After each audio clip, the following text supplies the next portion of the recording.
যদি জানতাম যে দলের মধ্যে এত দুর্নীতি, কয়লা চোর, মাটি চোর, ত্রাণ চোর, বালি চোর, মিড ডে মিলের চোর, কি না কি বেরোচ্ছে কলেজের ভেতর থেকে। আমাদের দিদি এইটুকু রাজ্য নিয়ে মাতোয়ারা হয়ে বসে আছে, পাগলের মতো ছোটাছুটি করছে, পা ভাঙছে, মাথা ভাঙছে, সবকিছু হয়ে যাচ্ছে। তারপরে পশ্চিমবাংলার জন্য লড়াই করছেন আমাদের একটা ছোট্ট রাজ্যের জন্য। আর আমাদের বিজেপি সরকার একটা এত বড় দেশের একজন এত বড় মাথা, তারা আমাদের পশ্চিমবাংলার জন্য কি ভাবছেন আমাকে একটু বলবেন। হিপোক্রেসি কি ভি সীমা হতি হ্যায়। ভাই আমি এর আগে অনেক পাল্টিবাজ দেখেছি, যেমন বন্ধুরা টাকা ধার দেওয়ার সময় কাল দিয়ে দেবো বলে, কিন্তু সেই কালটার কখনোই আসে না। বিয়ের পরেও যেমন থাপাদার এক্সকে মেসেজ করে আর সব দোষ মদকে দেয়, কিন্তু আমাদের এই প্যারাগ্রাফ ব্যানার্জির মতো পাল্টিবাজ মানুষ আমি কোনোদিন দেখিনি। প্যারাগ্রাফ দিয়ে হচ্ছে সেই ব্যাক বেঞ্চার যে টুকলি করতে গিয়ে ধরা পড়লে বলে, স্যার ওটা আমার কাগজ নয়, ওটা আমার পাশের বান্ধবীর। গোষ্ঠীদ্বন্দ্ব বলতে কি বলবো আমি তোমাকে, আমরা বাকরুদ্ধ। আমি বাকিদেরটা জানি না সুচরিতা, বাট আমি জানতাম না এর মধ্যে এত নোংরামি লুকিয়েছিল দলটার মধ্যে। তাই তুমি যদি এত সুন্দর অভিনয় সিনেমায় করতে না, তাহলে সিনেমা ছেড়ে তোমাকে রাজনীতি দ্বারা আসতে হতো না, সঙ্গে একটা জং ধরা অস্কারও পেতে।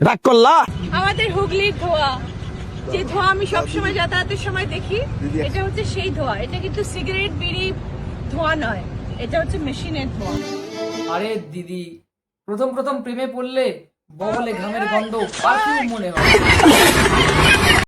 সেরকমই তখন কলকারখানার ধোঁয়াকেও প্যারাগ্রাফ দিয়ে বিশুদ্ধ ধোঁয়া বলে মনে হতো। মানে কলকারখানা থেকেও একবারে বিশুদ্ধ অক্সিজেন হচ্ছে, যেটা একদম ডিরেক্ট নাক থেকে নিয়ে নেওয়া। এটা হচ্ছে সেই ধোয়া, এটা কিন্তু সিগারেট বিড়ি ধোয়া নয়। তখন সেগুলো উন্নয়নের ধোঁয়া, উন্নতির ধোঁয়া, আর এখন সেগুলো গাঁজার ধোঁয়া, সিগারেটের ধোঁয়া, বিড়ির ধোঁয়া, দুর্নীতির ধোঁয়া, চুরির ধোঁয়া। বাহ সুন্দর।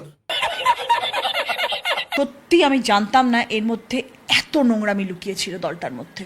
আমি তাহলে কিছুতেই আসতাম না রাজনীতিতে। তোমাকে রাজনীতিতে কেই বা আসতে বলেছে? যদিও রাজনীতিতে পয়সাটা বেশি। প্লিজ আমাকে ক্ষমা করে দাও।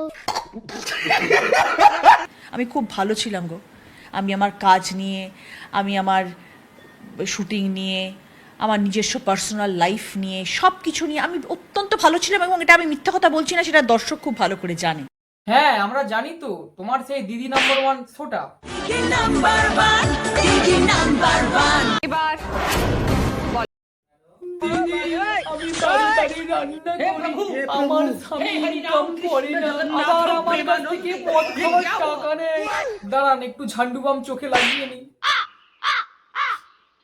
দিদি টাকা না দিলে খুব কেলাই, তখন আমি সজোরে আমার স্বামীর চিবিতে লাথি মারি। আমি এখন একদিকে বাড়ি বাড়ি রান্না করার কাজটা যেমন বাড়িয়েছি, অন্যদিকে আবার আমার স্বামীর ওষুধ কিনছি, কারণ লাথি মেরে মেরে আমার বরের অ্যাক্সিডেন্ট হয়ে গেছে। দিদি 10 গুণ বেশি আনন্দ দিতে আমি আসছি দিদি নাম্বার 1 সিজন 10। এই কেলো করেছে, এ কি শুনছি? সে সম্বলটুকু তোমার গেল, কিছুদিন পর রাজনীতিটাও না চলে যায়। এমনি তো আর কতদিন এই শোটা করবে, এরপর না হলে তো আবার দিদি নাম্বার ওয়ানটাকে চেঞ্জ করে ঠাকুমা নাম্বার ওয়ান রাখতে হবে। আমার সব ধারণা পাল্টে গেছে। রচনার জায়গা আপনার দরকার ছিল, সেলিব্রিটি স্ট্যাটাসটা আপনার প্রয়োজন ছিল, তাই জন্য আপনি নিয়ে গেছেন। এবং রচনা বন্দ্যোপাধ্যায় বলে সেই সিটটা উনি পেয়েছেন। শুধু তৃণমূলের লোগো নিয়ে একটা রামশ্যাম চৌধুরীকে দাঁড় করিয়ে দিলে আপনি সিটটা পেতেন না। তাই দলটা ছাড়ার কোনো, এমপি পদটা ছাড়ার কোনো প্রশ্নই ওঠে।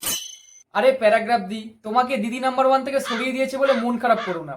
আমাদের দাদাকেও তো দাদাগিরি থেকে সরিয়ে দেবদাকে বসিয়ে দিয়েছে। আরে দেবদা, তোমারও কি কাজের অভাব নাকি? বড় পর্দা থেকে সোজা একদম ছোট পর্দায় এসে হাজির হলে। দেবদা, বাংলা সিনেমার অবস্থা কি খুব খারাপ নাকি? আর না খারাপ হওয়ারই বা কি রয়েছে? যদিও ওখানে অভিনেতা অভিনেত্রী বলে কেউই নেই, যারা আছে তারা তো সকলে রাজনৈতিক নেতা ও নেত্রী। হ্যাঁ গাইজ, এভাবেই কিন্তু আমাদের বাংলা ফিল্ম ইন্ডাস্ট্রি এগিয়ে চলেছে। রচনা বন্দ্যোপাধ্যায় একমাত্র হিরোইন পশ্চিমবাংলায় যে মিস্টার বাচ্চানের সাথে কাজ করেছে, আপনি বোধহয় জানতেন না জিনিসটা। 7খানা ল্যাঙ্গুয়েজে কাজ করেছে, 150-র উপরে ছবি করেছে, আপনি বোধহয় জানতেন না। আর বানাতে থাকতে গেলে যোগ্যতা লাগে, সেই যোগ্যতা রচনা বন্দ্যোপাধ্যায় অর্জন করেছে টিএমসি তে কাজ করে না। আরে আরে প্যারাগ্রাফ দিয়ে তো রেগে যাচ্ছ কেন? বুঝতে পারছি দিদি নাম্বার ওয়ানে এত বছর ধরে কাজ করার পর যখন সেখান থেকে কেউ বের করে দেয়, তখন তো মাথায় একটু গরম হবেই। তাই বলে মাথা গরম করে এভাবে পাল্টি মারলে চলে বলো? এটা আবার রানিং পার্টিতে ঢোকার কোনো ধান্দা নয় তো? তো এখানেই আমি আজকে ভিডিওটা শেষ করলাম। কেমন হয়েছে সেটা জানাও। দেখা হচ্ছে পরের ভিডিওতে। লাইক করো।